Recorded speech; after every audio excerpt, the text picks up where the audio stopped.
Dear friends, we are starting again with the next lecture.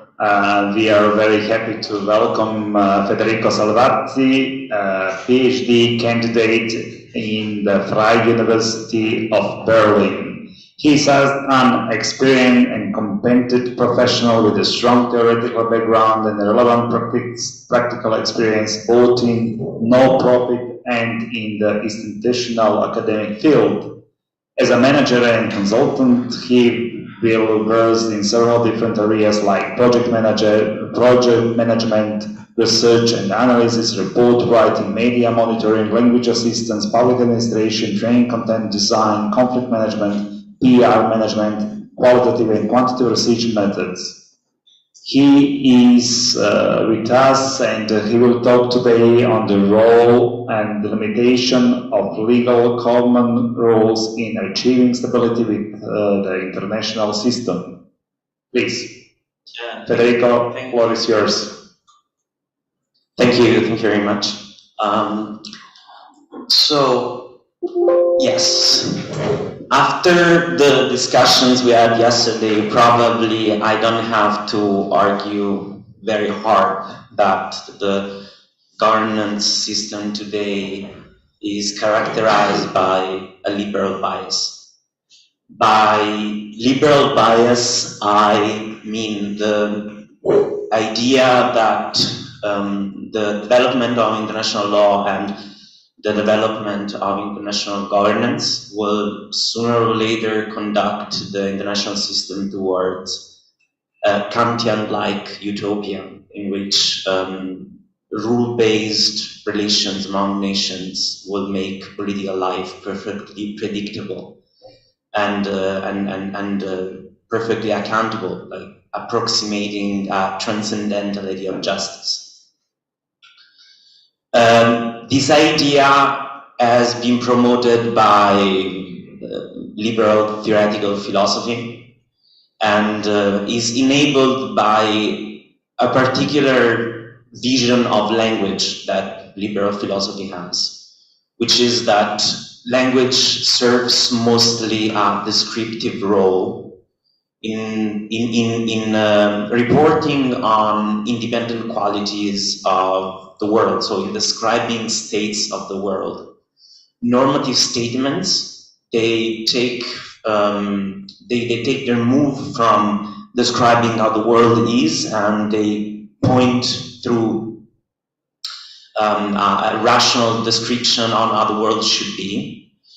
And if the statement is precise enough and strong enough, eventually will conduct to a predictable evolution of social relations.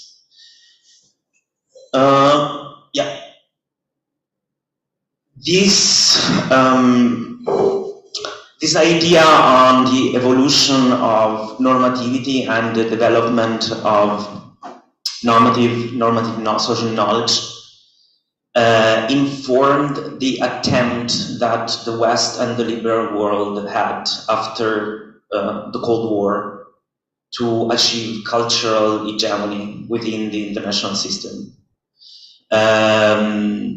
The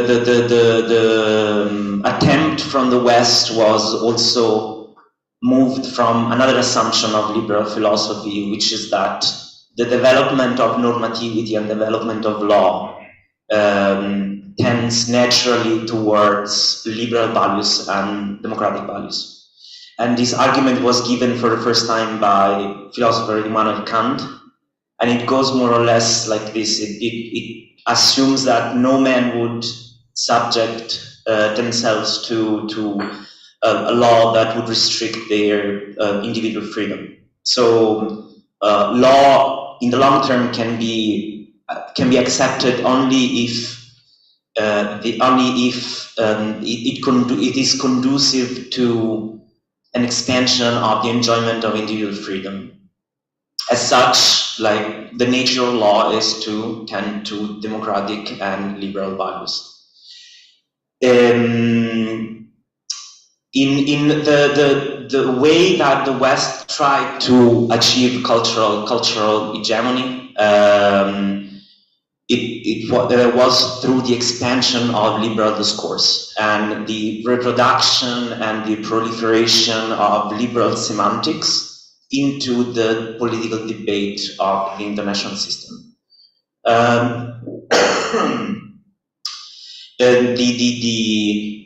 This attempt made things like the rule of law and human rights and peace building not only universal and generalized ideas, but also they transformed them in a latent standard for legitimacy into the political discourse, meaning that legitimate statements within the political discourse could have been done only through the employment of liberal semantics. In my research, my paper, I especially analyzed the switch from peacekeeping to peace building, and how peacekeeping originally was thought as an institution to preserve and defend state integrity and sovereignty, intended as an autarkic political status of the state as a political institution, towards peace building, which instead is an holistic approach to tweaking with society, under the assumptions that the adoption of liberal values are conducive to stable political relations and sustained long-term economic growth. This switch between peacekeeping and peace building contributed to equating the ideas of political stability and pro-social behaviors among states with the adoption and the reproduction of liberal values. In the aftermath of the Ukrainian invasion, I probably don't have to argue very hard again that this attempt was not very performative, let's say. On the contrary, the proliferation and reproduction of liberal semantics within the political debate conducted to progressive blurring of these concepts. The reason why this happened, according to my research and my opinion, is that political philosophy ignored what is the nature of language as a biological phenomenon. If we look at the literature in neuroscience and cognitive linguistics for the last 50 years or so, we can see clearly that the scientific debate points towards the fact that language is not very well understood if we think about it as a descriptive tool that describes states in the world or the state of our environment. Instead, it would be better to think about language as an organizational tool that creates meaningful connections among objects and events in our environment.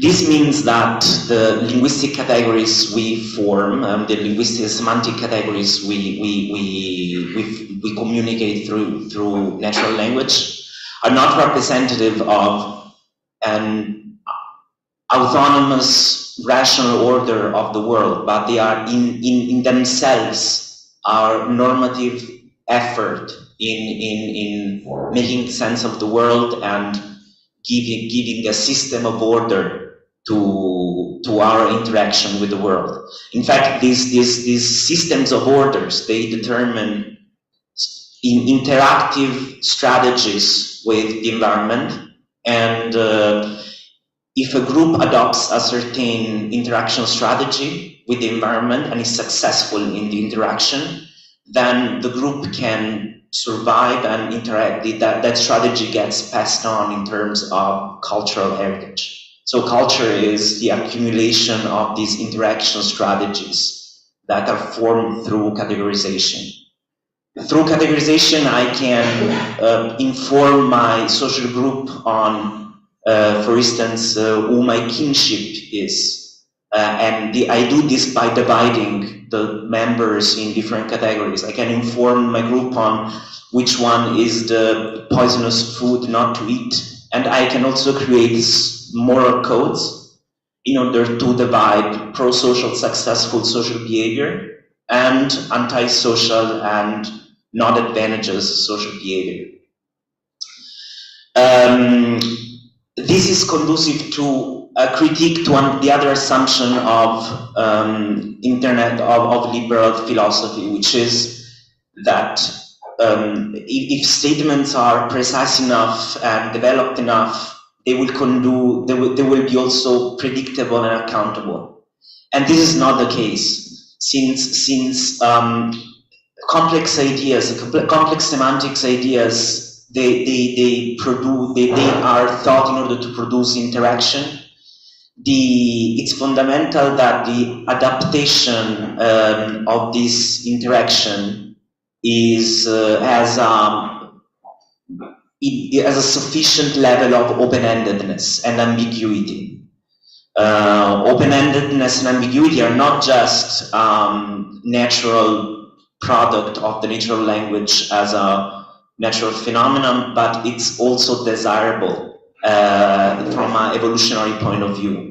In my paper, I propose a very simple thought experiment in order to demonstrate this, and which is that basically, if you take a tribe of our ancestors that has developed a language that is completely stable and has completely descriptive meanings of their knowledge about their environment, that tribe will have a decreasing chance of surviving, because the moment that a new threat appears in the environment, before that tribe develops a new semantics in order to describe the new phenomenon, the threat will probably inflict heavy damage to the tribe. If you have a tribe that has open-ended word for danger instead, a reaction to the new threatening phenomenon in the environment can be elicited way quicker, and your survival chances are way higher. So what does this mean for political science and international relations? This means that ideas like rule of law or freedom or democracy will never ultimately achieve a stability in meaning that can be communicated always steadily to other people. And actually their adaptiveness and ambiguity and open-endedness is what makes them relevant to us. And we continuously actualize these ideas through our environment, adapting these ideas to our environment through the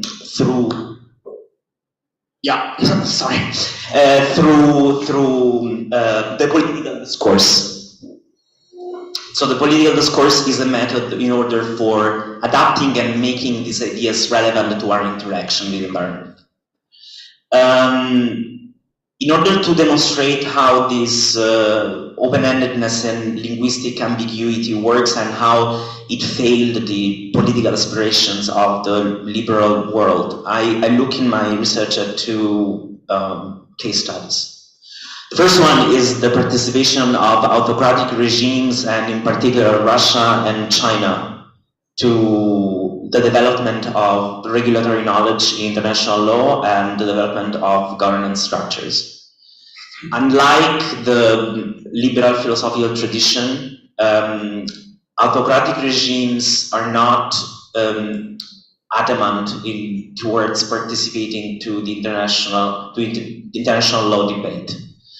Instead, there is a huge production of official statements and reports and documents from autocratic regimes that try actively to participate to the development of the semantics and meanings of, for instance, human rights and democracy. And this conducts me to my second theoretical statement, which is that the repetition and the reproduction of discourse unlike the liberal philosophy states, is not conducive to a stabilization and a consolidation of a theoretical idea or a social semantic. Instead, it just creates the semantic keys or semantic codes in order to participate in a legitimate way to the debate. And you can see that, for instance, through the doctrines of democracy that are developed by Russia through the idea of the sovereign democracy, and the doctrine of democracy developed by China through the idea of popular democracy. Both these ideas, they draw legitimacy in participating in the debate, activating the linguistic code of pluralism, which is a core value of the liberal system. In the name of pluralism, they put on their own cognitive model on how to construct the semantics of democracy and promote their idea of democracy in describing as their way to democracy. This contributes to a relativization of the idea of democracy. So that causes the blurring that I was speaking about before, and decentralize the Western liberal understanding of democracy as a prototypical idea of this institution. So I'm running out of time, and probably I won't speak very long about my second case study, which is internet governance. And I just want to spend one word on this, which is that we see how the cognitive models that we have in constructive semantic meaning determine our reactions to new challenges.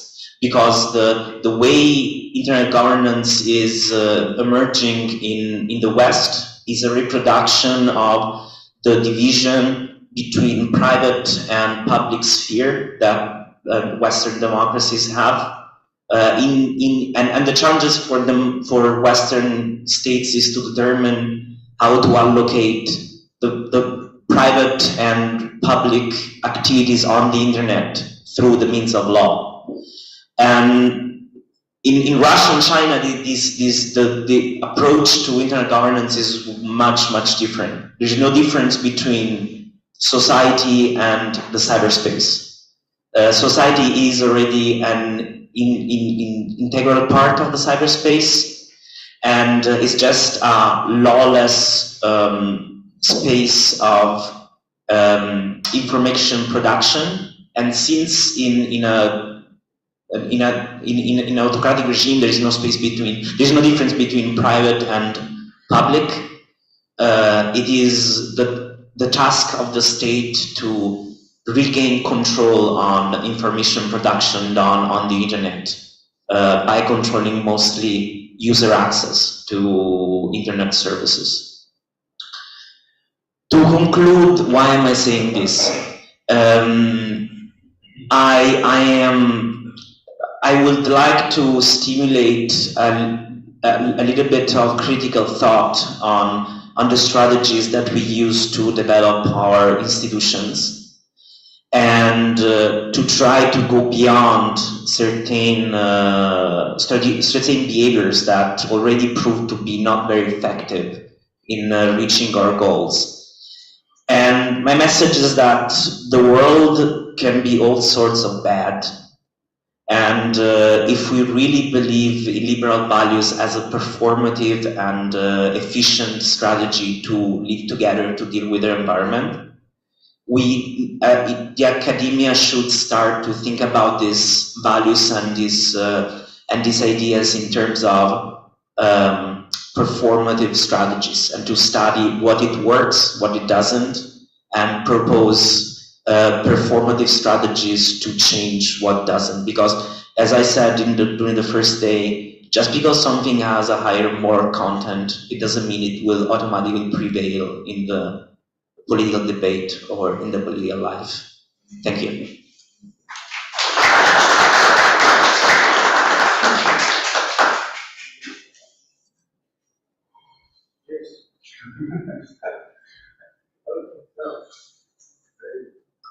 Federico, thank you so much for this interesting presentation. We have around 6 minutes, I think, for discussion, so I open the floor for any other participants. If not, oh yeah, okay. I could ask something. It is too loud. Yeah, thank you for the presentation. The part that I would like to talk about or ask a question about is the part where you referred to the peacekeeping and peace building.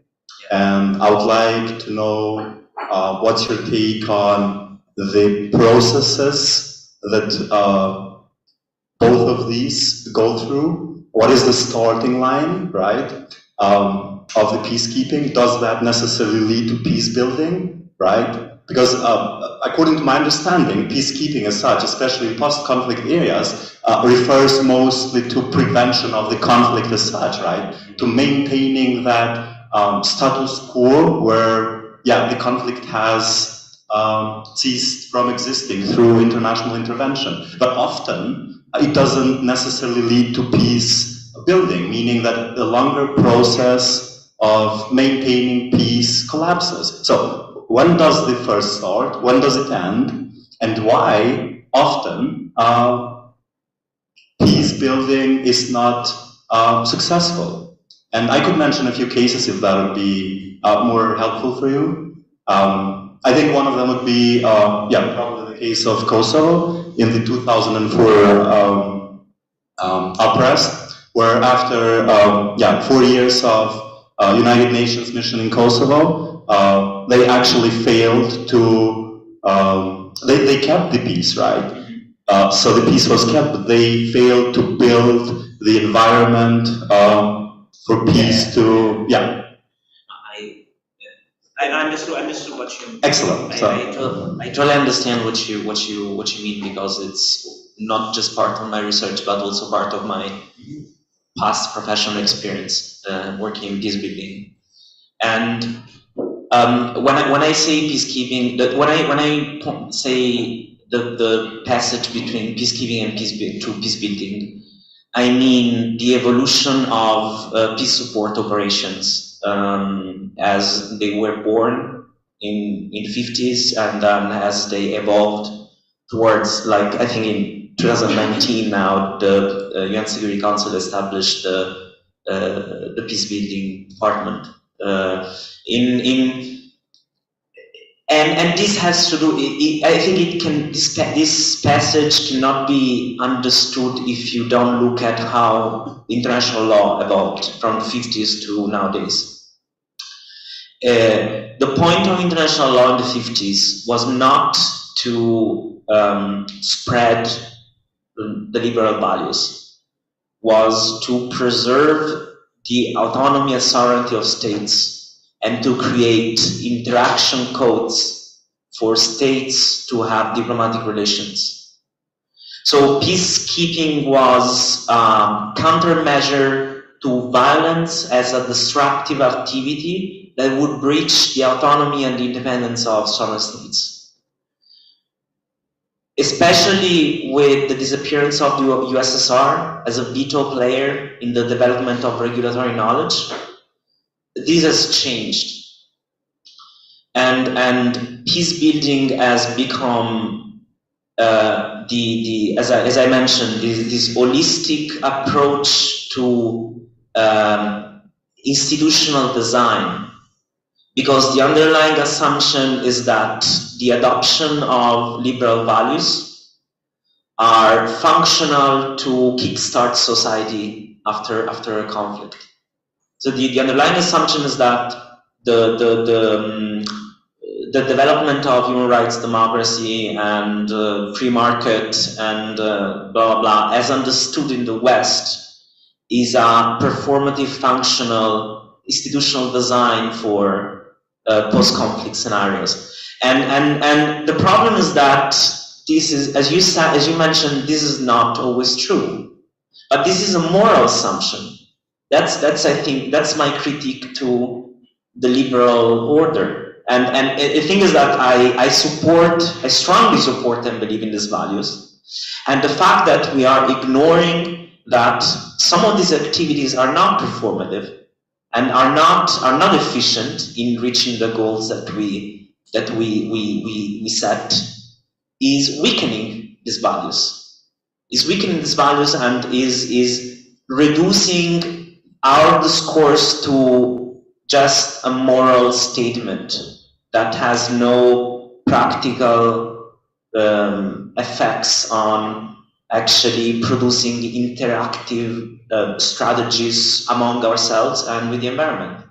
And that's how, for instance, like other parts of the world, they sneak in also in define these things. Do we have any more?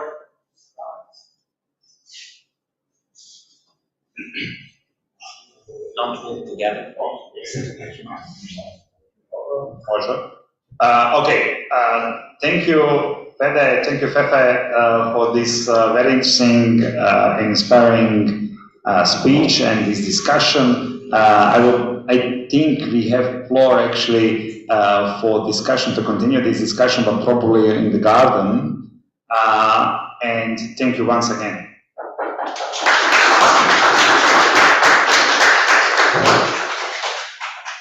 And now we are very delighted to welcome as our next speaker, Professor Miloš Petrović.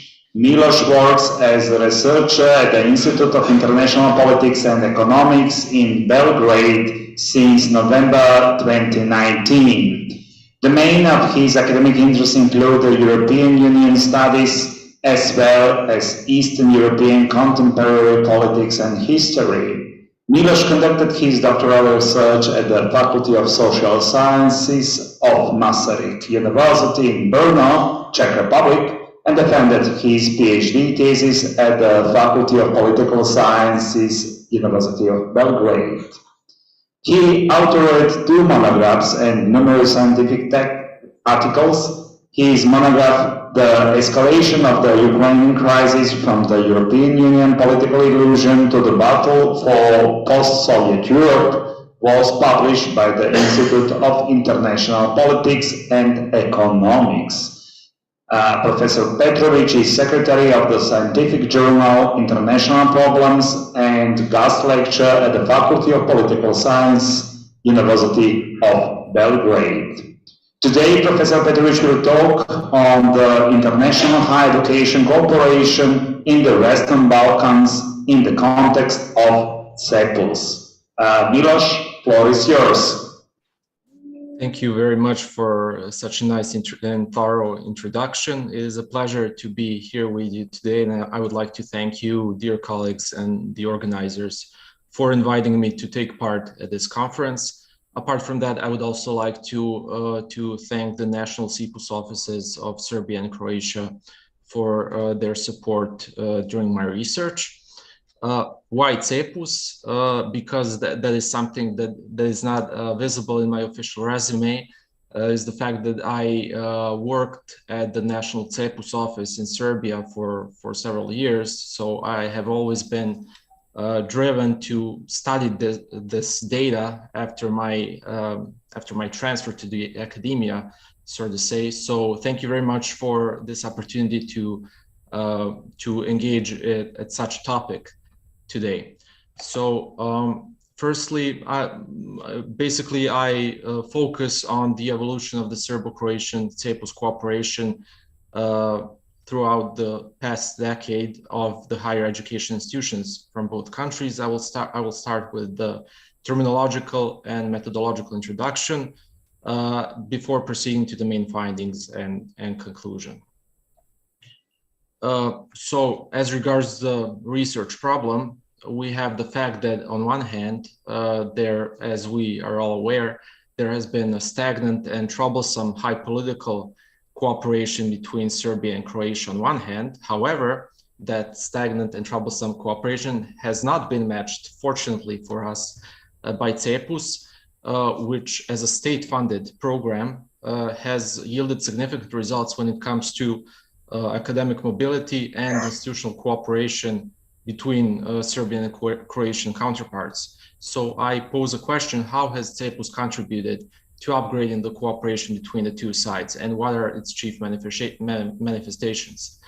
I argue that the expansion of CEPUS cooperation between the two sides throughout the past decade can be traced through increased numbers of institutional networks, as well as number of mobilities in each direction, and that this growing institutional framework contributes to greater visibility of the academic community in promoting a stable, sustainable, and peaceful cooperation, both bilaterally and in the Western Balkan context.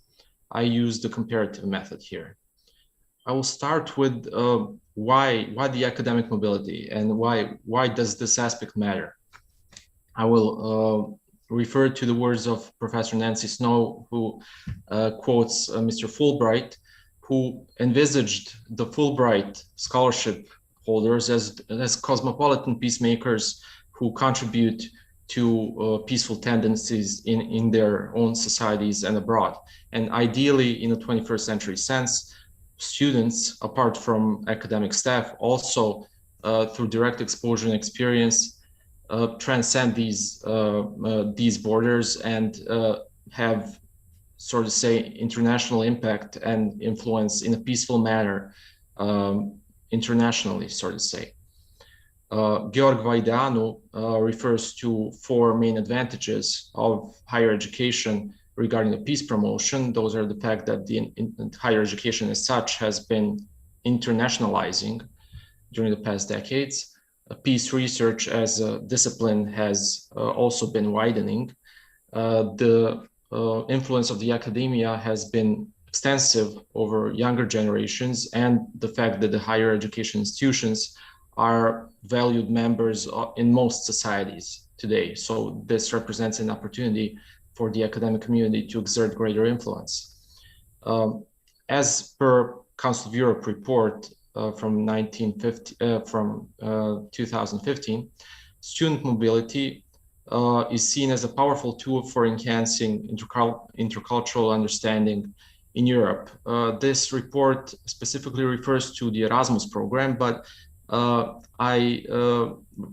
see the value of Central European Exchange Program for University Studies, or CEPUS, as a somewhat neglected but also interesting example in how a program can approximate two sides.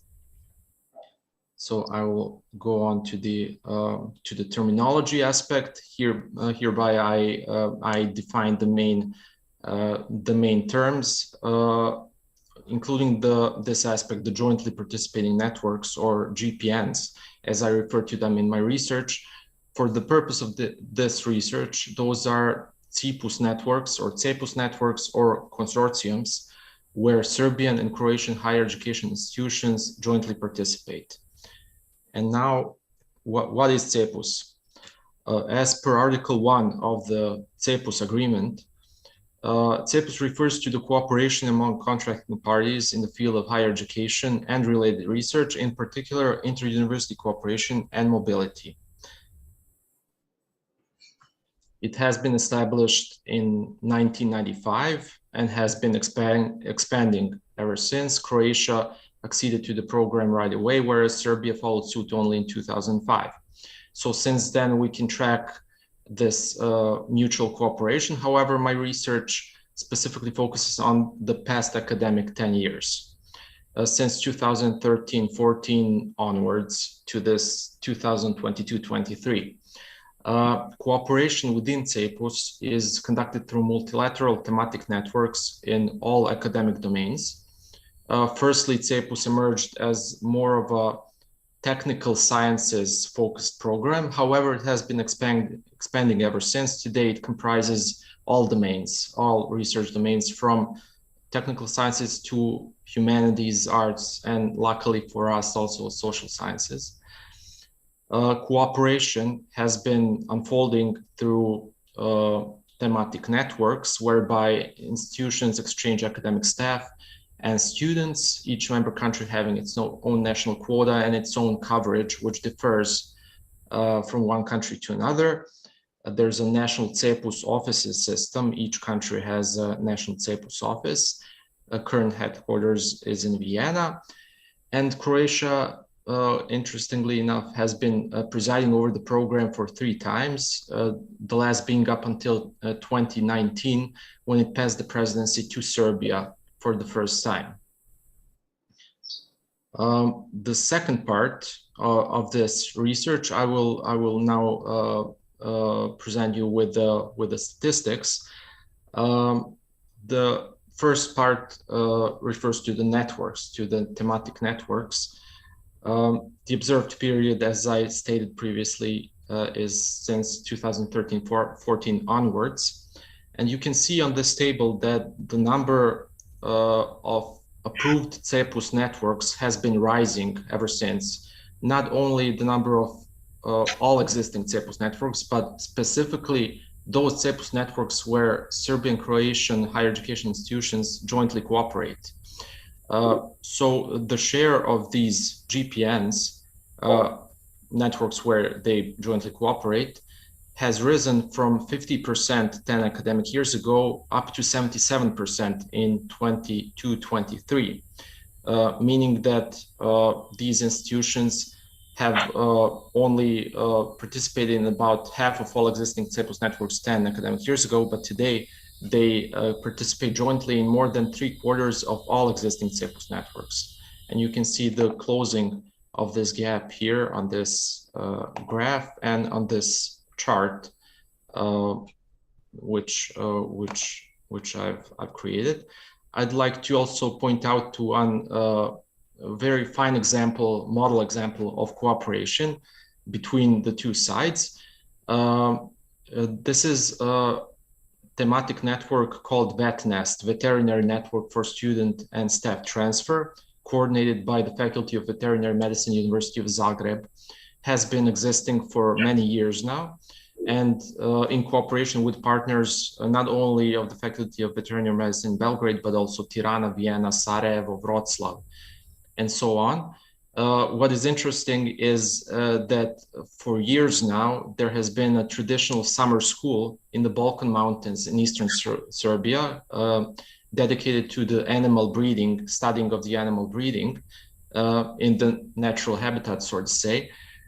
And this specific summer school has been supported by National CEPUS office in Serbia and coordinated by the Faculty of Veterinary Medicine in Zagreb for years now, and it has resulted in many mobilities realized.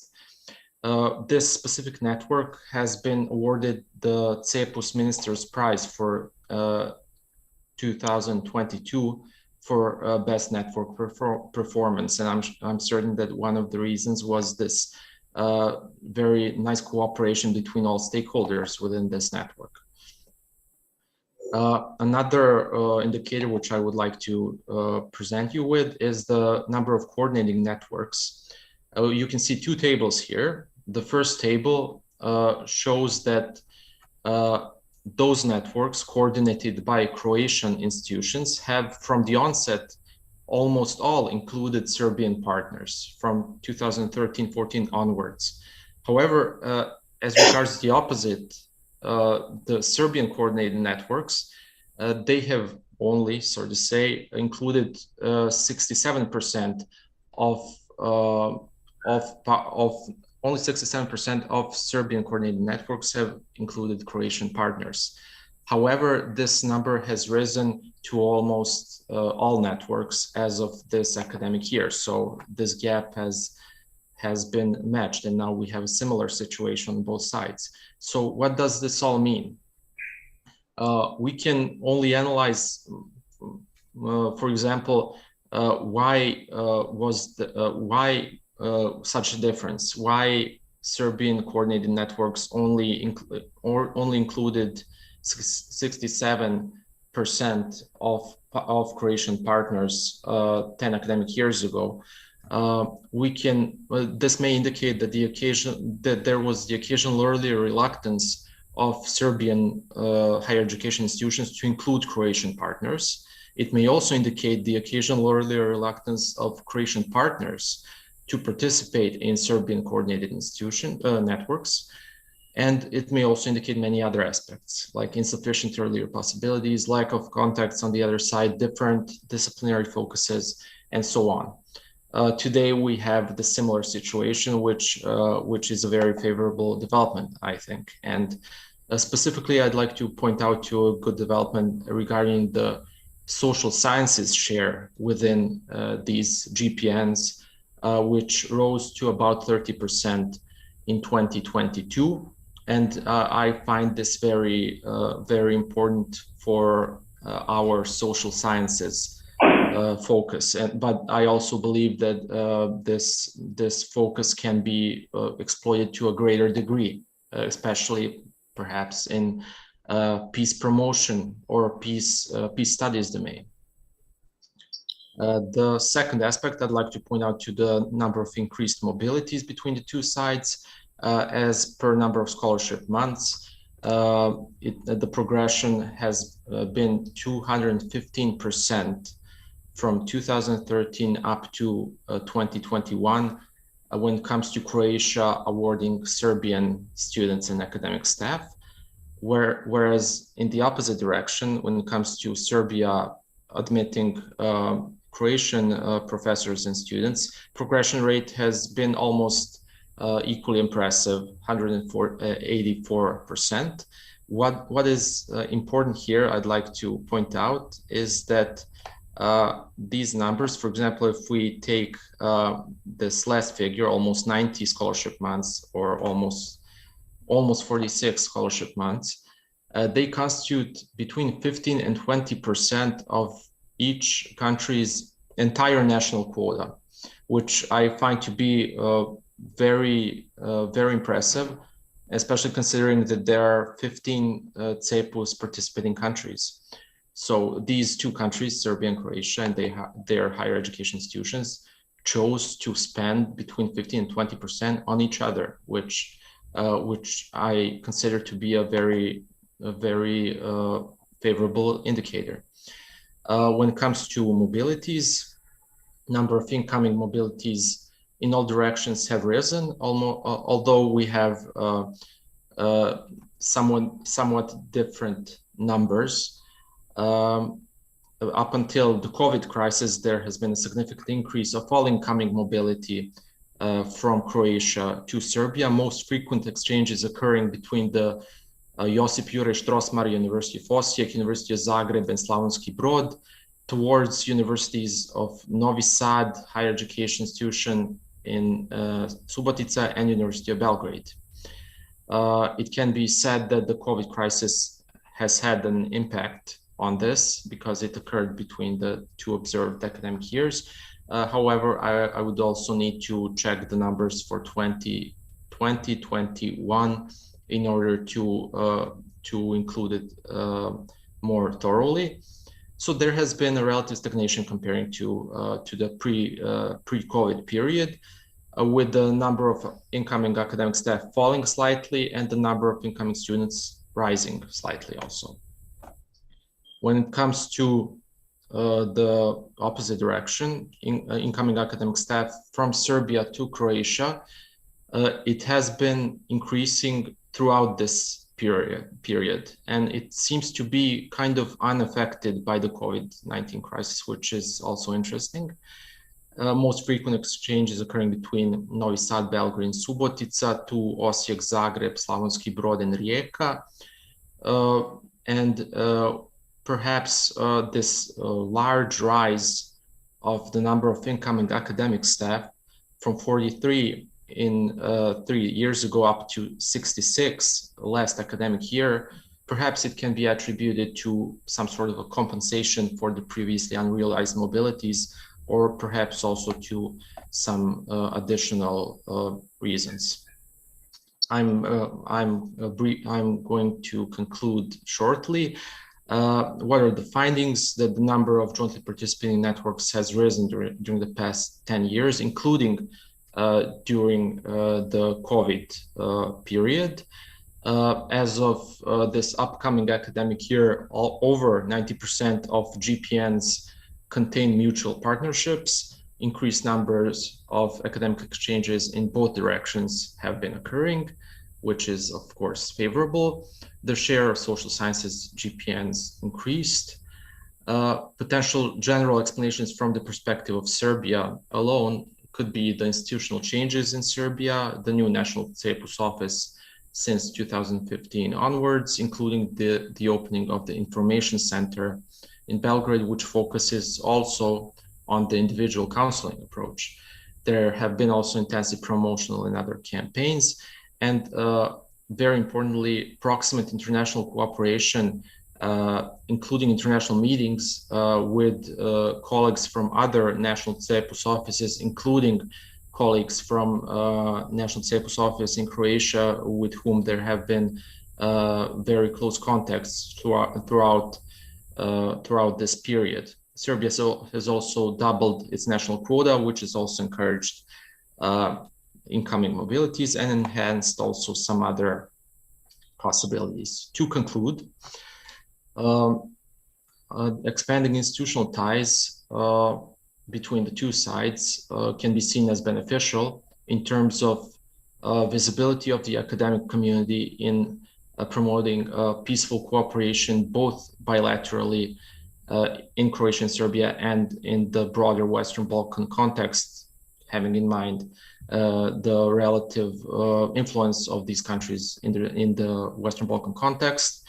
Former Yugoslav republics comprise 40% of all CEPUS states, and there is an additional possibility to cooperate in a mutually intelligible language area, which is, I believe, another favorable argument to pursue this cooperation.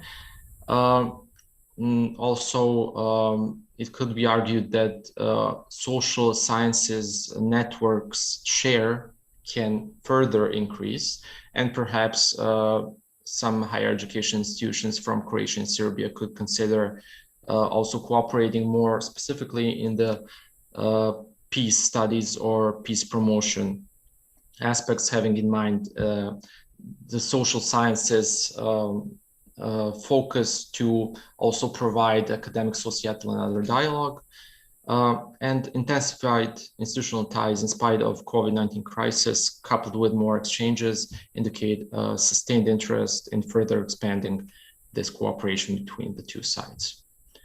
I'd like to thank you very much for your attention, and I remain available for your questions. Thank you very much. Thank you very much, Professor Petrovic, from all of us here. We have around 6 to 7 minutes for discussion, so I open the floor now for anyone who might be interested. Oh, if not, let me be the first one to ask you a question. So I'm Igor Kolman from Zagreb University. Since Croatia and Serbia have a sort of extra responsibility for peace building due to our unfortunate recent history, and we are discussing the role of academia in this aspect. Let me ask you several connected questions. First of all is, do you feel that Croatian and Serbian universities are actually working on this in any way? Are they aware of this extra responsibility in terms of peace building in our region, in our mutual relations bilaterally, but also in the whole region of Southeastern Europe, where we are the two sort of main political forces and economic forces? And the second question would be, does this influence, and in what way, go beyond the front door of the buildings of our universities, to say it symbolically? So does this influence spread to our societies, to the media, to politics, to decision-making processes? especially now with social media and everyone having the right to say publicly whatever they want, and still with many unresolved political issues that are contraindicative to peace. Thank you. Sorry for interrupting. We just had a glitch in the microphone, but basically I was done anyway. Thanks. Thank you very much for these interesting questions. Maybe I could also merge them somehow. Well, I believe that the academic representatives of the academic community in both countries, but I can speak on behalf of my own country, that they have, as you said, the special responsibility that can be exploited to a greater degree. I can only speak perhaps from the perspective of the Faculty of Political Sciences, where I am a visiting lecturer. So I'm certain, and I know that there is a great openness to dialogue and to cooperation with the Croatian counterparts. However, there are also other institutions, for example, private institutions and other institutions as well, which can be could maybe be more vocal in such direction. I believe that the academic community, as such, during these difficult times when there's also problem with the media, with the functioning of the media. I think that the academic community should engage perhaps as an actor in promoting this aspect, and that direction should be nurtured in our case. And I believe, since I've presented on the topic of CEPUS, I think that maybe, as I pointed out a few times, there could be a possibility for some institutional cooperation regarding peace, which would lead these representatives of academic community to engage more directly with the subject, and also to become more visible in our societies. Maybe also representatives of the academic community, perhaps in Serbia, could be more present when it comes to reconciliation and peace promotion. And perhaps you've asked me whether they exert influence outside of academic community. I would say not enough in the case of Serbia, and I'm not certain how would that exactly go. Whether there should be, for example, more academicians in politics, or more academicians in some other domains, in order to indirectly contribute to this dialogue. I'm not certain, but I'm sure that there is plenty of room for expanding both this as a subject and cooperation in that domain. Thank you so much for your answer. We have another question.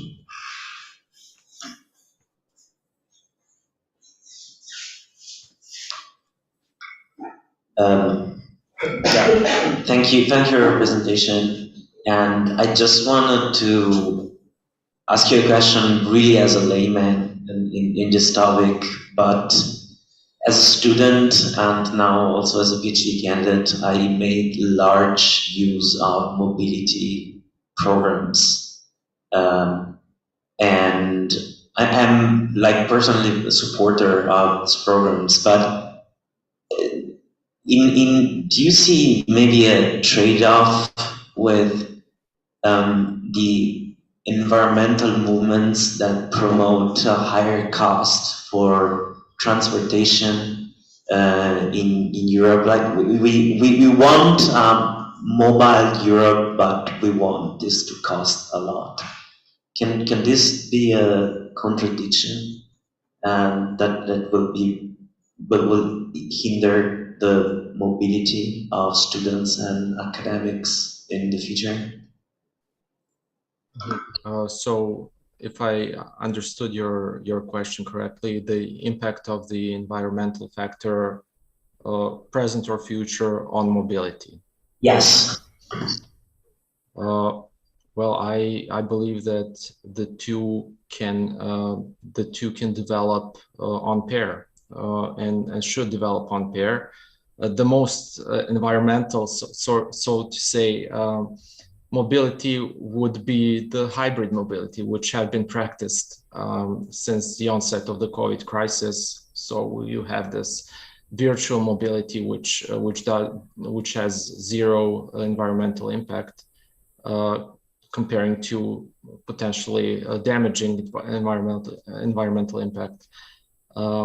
However, this is a broader question, I believe, and it has to do with mobility in general, not only academic mobility, but mobility of people, of goods, of services, of everything else, and that is a question for European authorities, and Europe as the most ecologically aware part of the world, I'm certain would lead the way in such considerations. Do we have any more questions? Oh.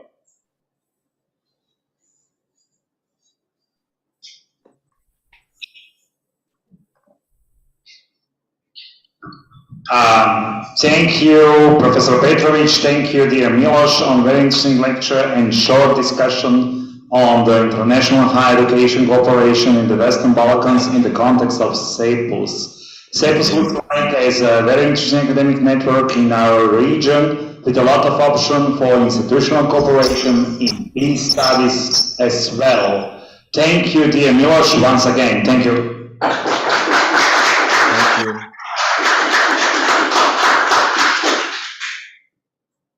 And now we are happy to welcome Nona and Badri Gelitashvili from Georgia as the next lecturers at our Peace Conference. Nona Gelitashvili holds the position of Associate Professor at the Business and Technology University in Tbilisi. She has many years of experience in the academic field. Nona actively participates in the international academic conferences. Her works are published in both in local and foreign scientific publications. She has completed training courses in different directions in Germany and Georgia.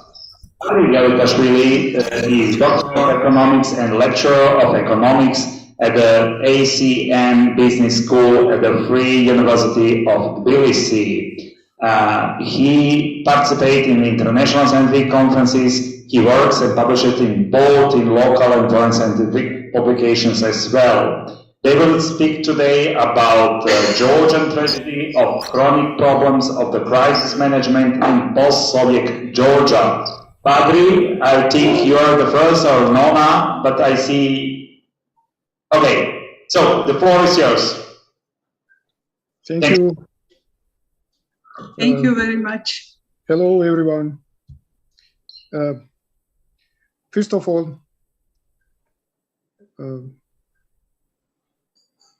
is my voice clear? Yes, hear you, please. We see you, we hear you, everything's fine. Please. Thank you. First of all, hello, everybody. It's great pleasure for me personally to participate in this conference. And since our time is limited, I will make only a short introduction, and then I will try explain post-Soviet Georgian development in case study style, how I have my teaching experience at Free University of Tbilisi.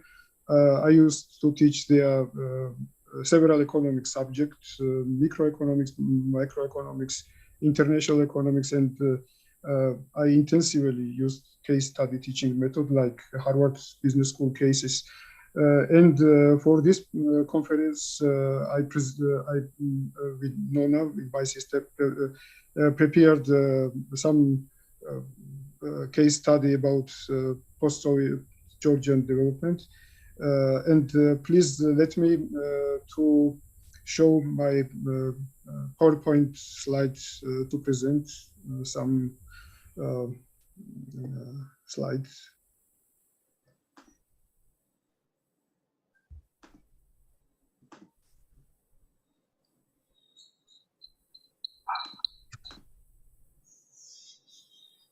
It's okay? Yes, please. So, first of all, I'd like to show current position of Georgia in global rankings to make some impression where we stand currently. For example, International Property Rights Index, according to this index, we have not so good position, 67th place between circa 200 countries. According to Transparency International Corruption Perception Index, 45th place. Democracy Index, 91, first place, and we have hybrid regime status country. According to Ease of Doing Business of World Bank, we have very good place, 7th place, but it express not current situation. I think that it will be correct to worsen because World Bank stopped research of such case and publication 2 years ago before COVID, and now they make methodology updates, and probably our current situation is much worse. For example, Index of Economic Freedom, the best situation we had some years ago, 12th place, and now we are already, we have 26th position, etc.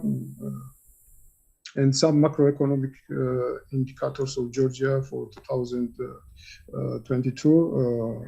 We have GDP per capita according IMF about $18,600. Real GDP growth rate about 10%. This is expected rate for this year. Inflation about 10%. Unemployment about 20%. Gini index, you can see this is middle number 34. We have flat personal income tax rate 20%. Population below poverty line 40%. Flat corporate tax rate 15%. Overall tax burden 22%, and government expenditure 41.5% of GDP. Budget deficit 7.4%, and public debt 61%. If you compare with some interesting countries which we are during Soviet time our close partners, Lithuania, Estonia, Latvia, and here is also number for Croatia. We had similar data according to GDP per capita and living standards for the final years of Soviet Union and socialistic period. But now you can see that Georgia is far behind than these countries, and this has very serious reasons, economical on the other hand, but we think that more political reasons are for this, and I will try to explain during post-Soviet development of Georgia how these political reasons influenced on Georgian development, that we are there where we are, what is reasons for that, and we think that crisis mismanagement was the main problem for Georgia, and this mismanagement had always two parts inside of Georgia and two parts outside of Georgia. Two parts inside of Georgia were this government on the one hand, and on the other hand, Georgian opposition, polarization between them, and miscommunication. What was always problem, but on the other hand, there were always two parts, can we say, actively involved in Georgian processes outside of the country. One part was Russia, and one other part we can consider totally Western partners, European Union and United States together. We can call shortly Western partners. How their influence or hesitant in some situations to be involved in processes of Georgia worsened or improved situation. Since our presentation has into account to consider three sub-cases, and it needs some more time. Probably I will consider only one sub-case deeper to understand main problems, main aspects of the problem, and remind the two sub-cases. I will consider only very short, and for discussions I will remind some time, and then I try to answer if there will be some questions. Let's start with perestroika of Gorbachev, 1985. Mikhail Gorbachev, you know, all that launched this famous for that time, but unprecedented for Soviet Union experiment called perestroika. It was somehow similar to Chinese reforms initiated by Deng Xiaoping some years earlier, and has already some success. However, unlike China, Soviet Union had many more autonomous entities, and even in a limited democracy, the risks associated with their desire for independence were not properly assessed by Soviet leaders. And Georgia was especially distinguished by such aspiration. The national movement, which became more active soon after the start of perestroika, and its dissident leaders, Zviad Gamsakhurdia and Merab Kostava, 1989, we are able to mobilize a significant part of Georgian population demanding to restore independence. As this movement intensified, so did the resistance of Kremlin, partly overtly, partly hidden in the traditional KGB style. And they implanted in national movement many young people, Georgian young people, for destructive purposes. First climax of this confrontation came on April 9, 1989, when the Kremlin used military force and internationally prohibited poison gases to disperse demonstration in Tbilisi. 21 people died. You can see there photos of those people, and more than 400 were injured. Most of the dead were young women. The tragedy further strengthened the desire for independence in Georgia, naturally, and other republics also of the Soviet Union, especially in the Baltic states. So in 1990s, parliamentary election gave popular mandate to the Round Table Free Georgia bloc that was leading by Zviad Gamsakholdia. And he, on April 9, 1991, based on the results of the general referendum, announced the independence of Georgia from the Soviet Union. Around the same time, Latvia, Estonia, and Lithuania made similar decisions, and in order to prevent the real implementation of their aspirations, the Kremlin agency purposefully worked to create crisis, which they achieved most successfully in Georgia. The critical polarization of Georgia's political elites played their role also, and the government's inability to cope with crisis played a significant role in this. Of particular note are the minor mistakes of President Gamsakholdia to an attempt to solve many problematic issues outside parliament along or in a narrow side. Refusing to hold a referendum in the midst of crisis, which could ease tensions somewhat and help to win some time. Retributive steps against so-called red intelligentsia, for which he lost a significant part of his supporters. The expulsion of the communist faction from parliament, which significantly reduced the legitimacy of parliament of Georgia. An overtly tolerant attitude, on the other hand, towards armed opposition groups,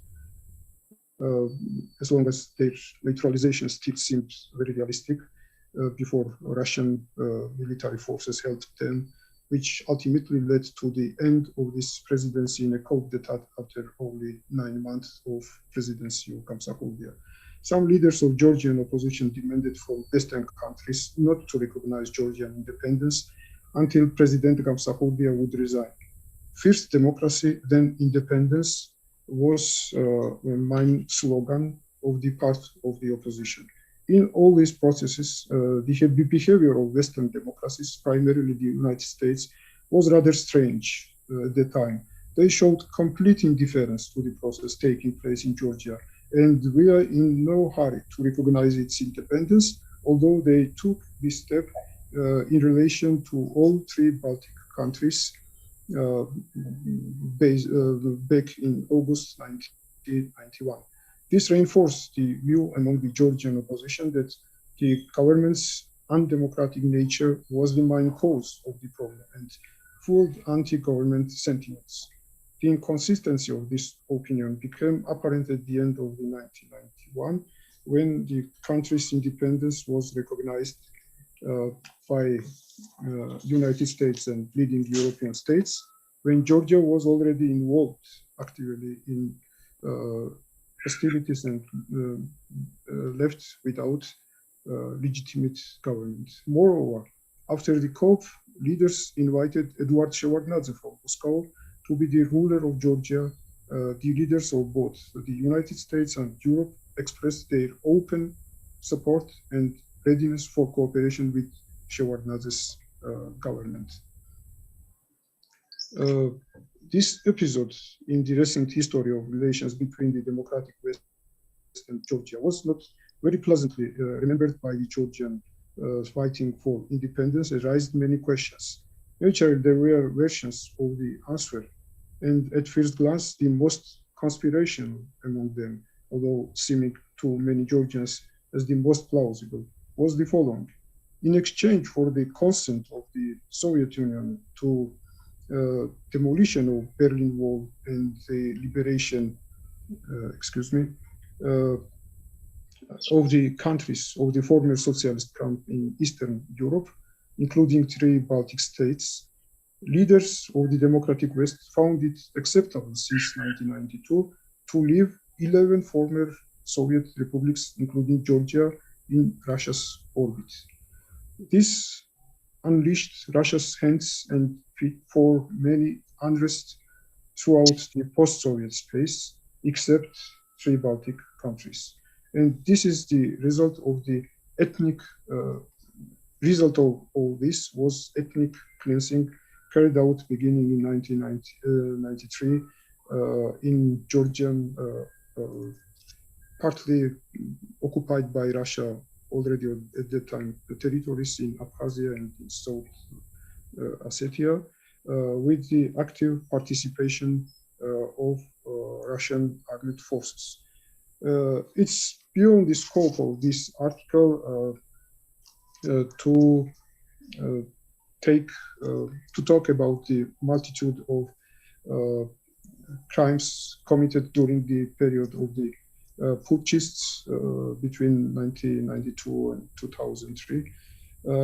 But the very fact that 1 year after coming to the head of the government, Eduard Shevardnadze, thanks to him, Georgia joined the CIS, Commonwealth of Independent, so-called independent countries, with Russia for a long time. And this clearly indicates who and for what purpose led the armed coup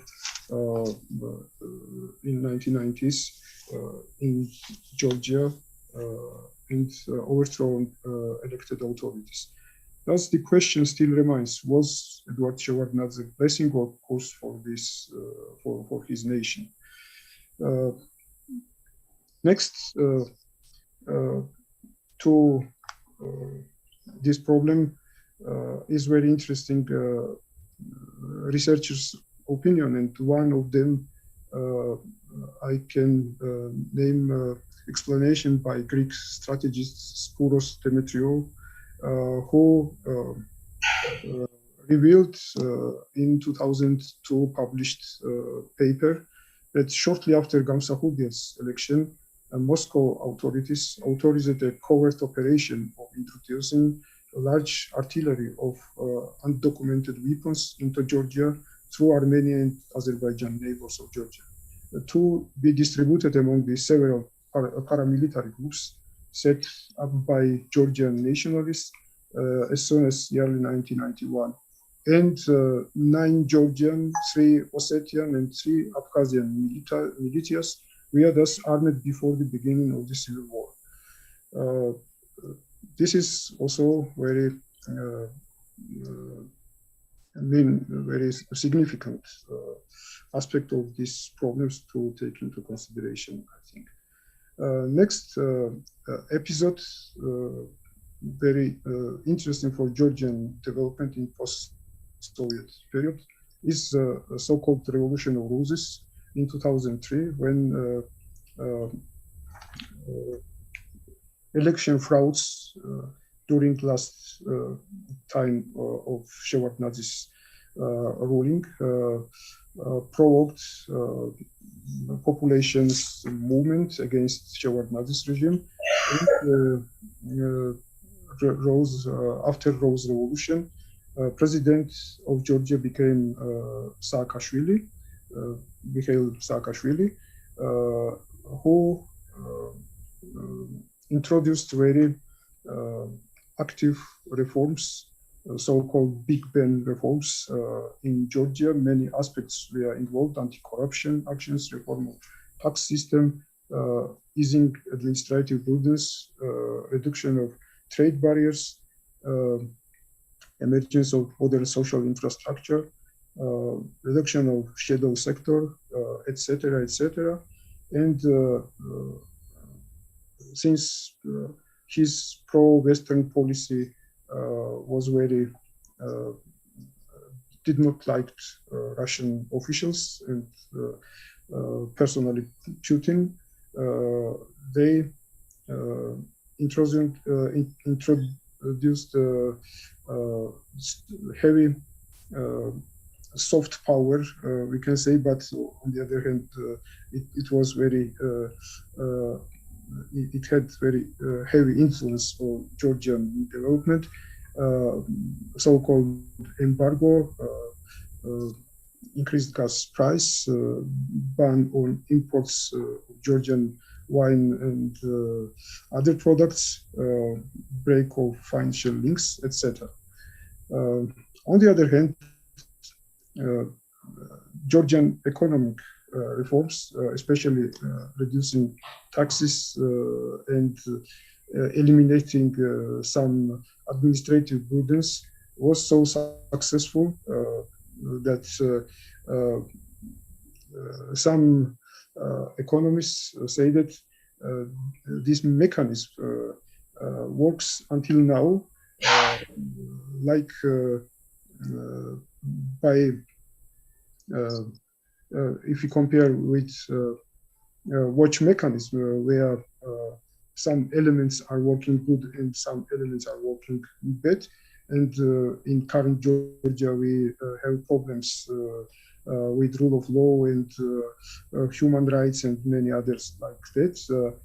And despite this, the reforms implemented during Saakashvili's reforms still is working.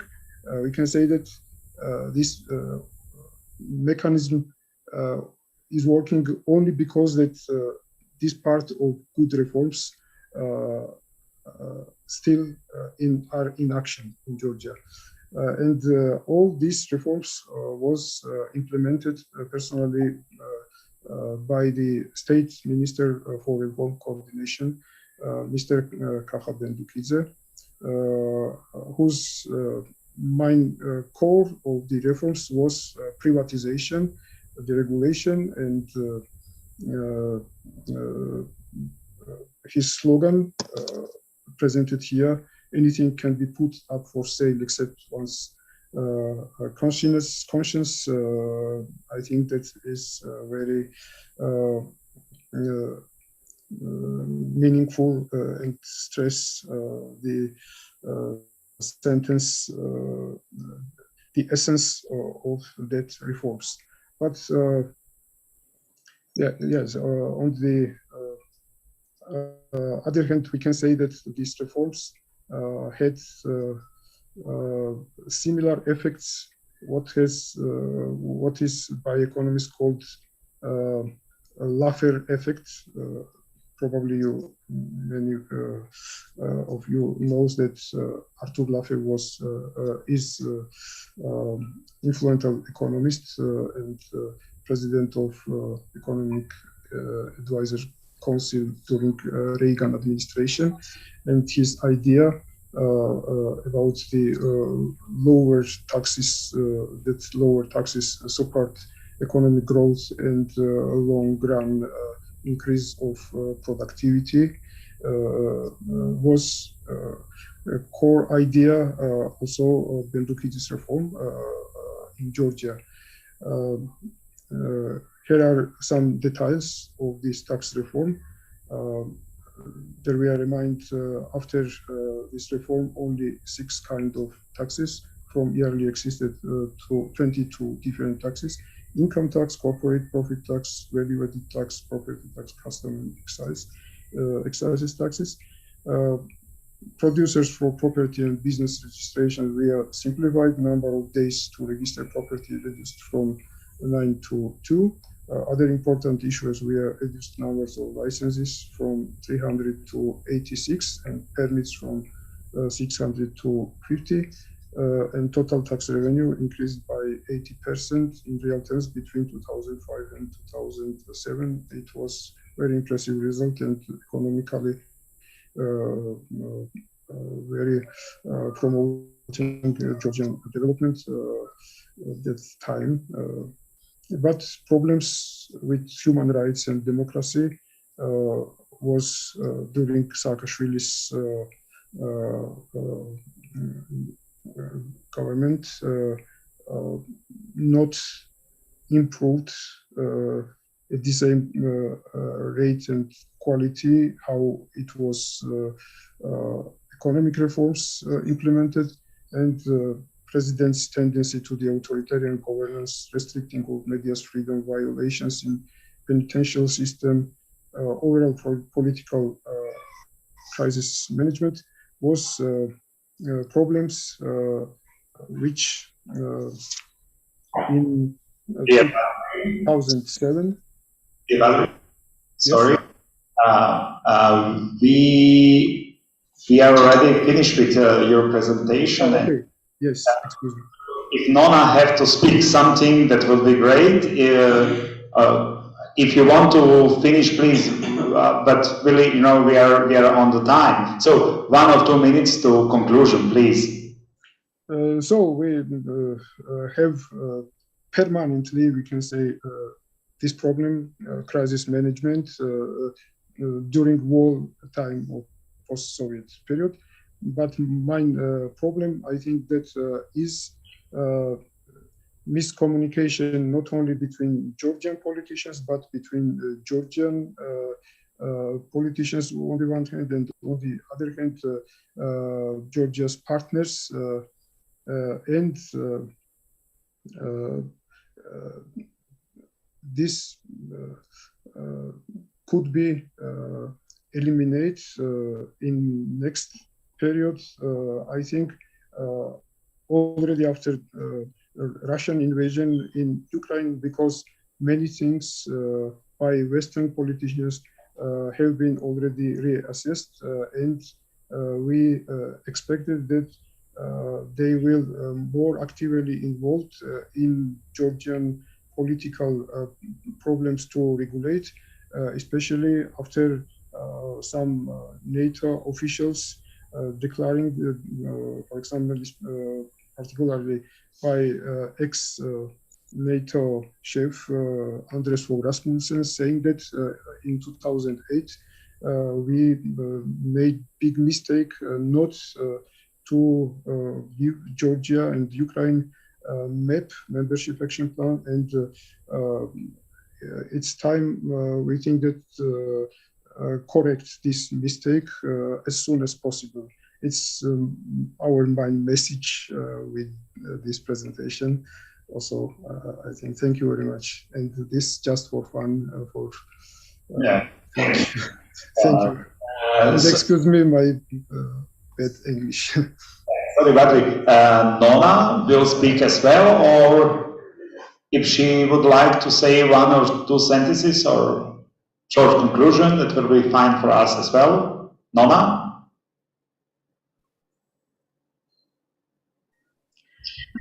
Yes, hello everyone.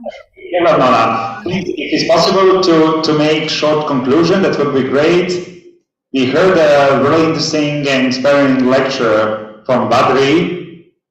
Yes. Topic, of course. Badri had a very special and very big presentation, and we have to prepare together, cook together, work together. Very big conclusions, and yeah, we have no more time. No more time. Yeah, and please question. If anybody has some question, we'll try. Yes, thank you very much. Thank you. Badri, please be kind and if it's possible, yes. Stop sharing. Stop sharing. Yes? He's still sharing his screen. Okay, because now we are seeing your screen, we can't see your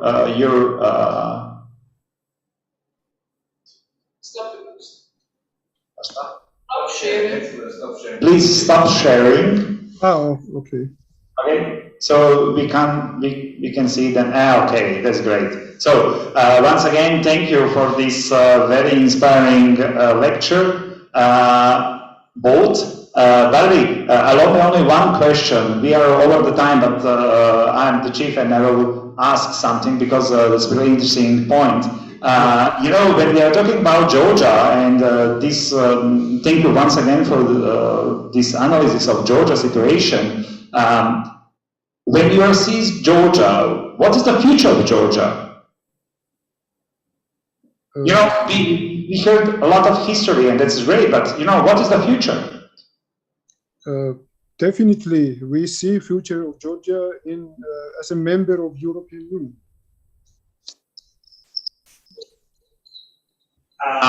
And you think this is possible in short period, or you think that Ukrainian war changed many things, and nothing can be excluded, but to be realistic, maybe after some years, but first of all, we need to make urgently these 12-point reforms, giving after European Union Summit, European Parliament to Georgia as a recommendations, and our politician process should be going to this direction. Polarization is the first problem to be eliminating, and then to make legal reforms what are included in these 12 recommendations by European Union. Thank you, Badri. Thank you, Nona, once again on great lecture. We wish you from the Dubrovnik International University Center of Dubrovnik, we wish you a lot of success in your way to European Union. You are already Europe, but to join to European Union, to become a member, we wish you a lot of luck, and we wish you and Georgia all the best. Stay good, stay. Yeah, thank you. Thank you very much. All of the best. Thank you.